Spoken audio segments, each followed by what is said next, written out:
In this tutorial, we're going to take a look at how you can add a blank signature field to a PDF in Adobe Acrobat.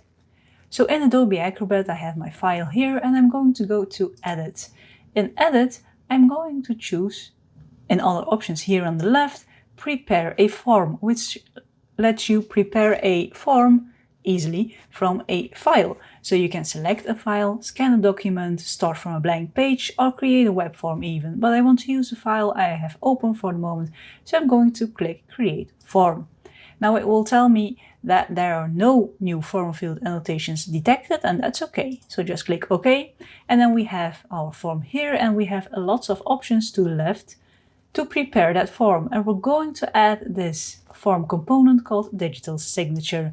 This one lets you drag out a field for a digital signature. So when you've done that, I'm going to take my selection tool here.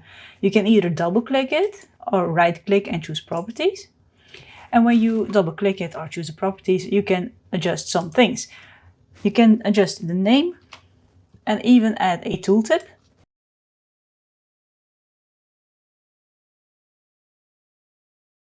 Make it required.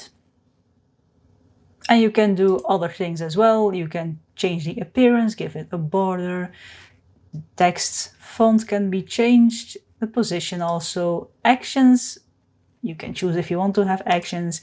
And you can choose what will happen when it is signed. So nothing happens, marked as read only, or execute a script. But I'm just going to leave that to nothing and just change my name of the field and my tooltip and make it required, and then I click close. Now it's always a good idea to preview your form before saving it, and previewing allows you to experience what your recipient would experience when you send it to them.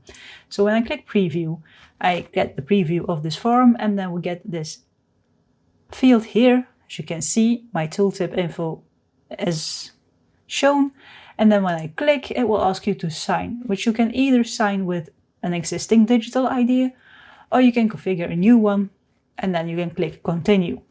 But this shows that your form is working, so you can exit the preview. You can still tweak some things if you need to tweak some things, and if all is good, you can go to menu and then choose Save As to save your file, so you can send it to the person who needs to sign it. But that's how you can easily add this blank signature field to your forms in Adobe Acrobat.